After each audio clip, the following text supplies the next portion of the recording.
Hey kids, it's story time again, and today we're going to read a story about a little boy who gets locked in. Broderick is afraid. Somehow he got locked into a Sunday school classroom, and he's too little to open up the door. What if nobody finds him until next Sunday? Find out what advice Morris, an even smaller friend, gives Broderick about relying on Jesus for help. That's our story. Are you excited to hear what happens? Me too, so let's get started. Our story today is The Locked In Friend, featuring Morris the Mouse, written by Jane L. Fryer and illustrated by Deborah G. Wilson. Shh, said Morris to himself. He said it to remind himself to hide very quietly. Do you see Morris in this picture? Can you find him? I see him. Point him out. Very good. Mrs. Marshall, the Sunday school teacher, took one last look around the classroom. Then she picked up her satchel and walked out. Morris waited till he heard the door thud behind her. Then he peeked around the corner. He listened quietly as Mrs. Marshall's shoes squeak, squeak, squeaked away down the hallway. Yippee! Squealed Morris. He scrambled across the cool floor and leaped onto the red jet fire engine one of the Sunday school children had left behind. "Red Jet to the rescue!" shouted Fire Chief Morris. Clang, clang, clang went Morris's fire engine bell. Whee, whee went Morris's siren. Click went the door of the Sunday school room. But Morris didn't hear it. He was too busy racing to a fire in the block box. "Oh, oh," said a small voice. "Oh, oh," said Morris. "Who, who are you?" said the boy. Um, um, Morris T. Mouse, squeaked Morris. And who are you? Broderick Franklin Adams, squeaked Broderick. What are you doing here? Asked Broderick. I live here, said Morris. You live here? In my Sunday school class? Asked Broderick in amazement. Well, not exactly in the Sunday school class, in the wall. That's my front door. See, over there? Just then Broderick looked up. The door, he whispered. The door is shut, he whispered again in a tiny voice. Broderick pulled and pulled, but the heavy door would not budge. Then Broderick pounded and pounded on the door. No one came. Broderick shouted and shouted. Then he pulled and pounded some more. Finally, a great big tear began to roll down Broderick's red cheek. Broderick sniffed a big sniff. I can't turn the knob. I can't open the door. It's too heavy, sniffed Broderick. Don't cry, Morris said softly.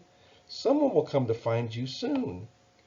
Sniff, sniff. Broderick cried a little more. Then he said, if I weren't so little, I could open the door. I could let myself out. Sniff. I can't do any of the things my big sister does. I'm afraid of the dark, said Broderick. I can't reach the shelf where Mama keeps the toasty Odoms, sniffed Broderick. And I can't ride a real bike, not even one with training wheels. It's no fun being little. I'm little too, said Morris. My big brother Maynard says I'm just an itsy bitsy mouse. But you're supposed to be little, said Broderick. Jesus made you that way. All mice are small, but I'm not just little, I'm itsy bitsy, said Morris. Mamma Mouse said that someday I'll be big like my brother Maynard, and someday I'll be as big as my daddy. For now, I'm little, just like you, but Mamma Mouse says that I'm special anyway. I can ride the red jet and make amazing siren noises. Mamma Mouse says she bets that they hear me all the way to Paris, France, and I can run ever so fast. Even Chester the cat can't catch me.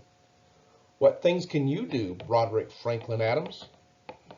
Well, sniffed Broderick, I can answer questions in Sunday school. And you stand really tall and straight when you sing, said Morris. I like to hear you and the other children sing happy songs about Jesus. I hide inside my front door and listen. You sing right out. I know that Jesus loves to hear you sing, even more than I do. Really? Asked Broderick. Jesus likes to hear me sing? Sure. You are very important to Jesus, said Morris. Are you sure? Asked Broderick. I'm awfully little. How could I be important? Don't you ever listen to your Sunday school teacher? Asked Morris. Don't you remember what she told you about Jesus? You mean about how much Jesus loves children? Asked Broderick. Exactly, said Morris. Jesus loves you very much, no matter how little you are or how big you get. That's what Mrs. Marshall says. She said that Jesus died for me, said Broderick in a tiny voice. Exactly, said Morris. That's because he loves you. He died to take away all the things you do wrong. Like when I get mad and make a fuss, said Broderick. Exactly, said Morris. And like the time when I peeled all the paper off my big sister's crayons? Asked Broderick. Exactly, giggled Morris. Then suddenly, Morris and Broderick looked up. They each cocked one ear to listen.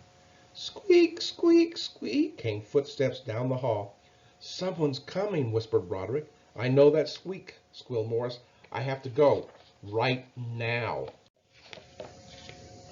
I'm glad I met you, Morris T. Mouse, Broderick said softly. I'm glad I met you too, Broderick Franklin Adams, said Morris. Oh, just one more thing, said Morris. You want to keep Red Jet until next week? Guessed Broderick. Exactly, said Morris. Broderick smiled. Sure, he said. Oh my, said Mrs. Marshall. Were you afraid in here all by yourself? At first, said Broderick, but then I sat down and thought about how much Jesus loves me, no matter how small I am or how big I get. Then he smiled again. Wasn't that an awesome story? That's a lot of fun. Have you ever felt like Broderick? Were you just too little? Broderick feels that way. He felt like he was too little to do anything. He couldn't open the door and he was scared. So, what do you do when you're scared? Even when you're little? Well, you ask God to help you, right? And you remember that Jesus loves you so very, very much. And you remember that he'll take care of you. And you'll remember that no matter how small or itsy bitsy you are, that you're important to God and to Jesus. If you remember all those things, guess what you'll know? You'll know that you're worthwhile. You know that you're special. You know that you don't have to be afraid because God is with you. You know that there's special things about you that make you the person you are. Just like Broderick could sing out loud. Morris loved to hear him sing. You have special things too. Each of you are different. Each of you have different special things about you. But everybody is special in God's eyes. So, if we were locked in like Broderick, would we be scared? Or would we know that God was with us? I hope that we would know that God was with us and that he would take care of us. Well, that's the end of our story today. We love you, we miss you, and we hope to see you soon. So until we read our next book, bye-bye.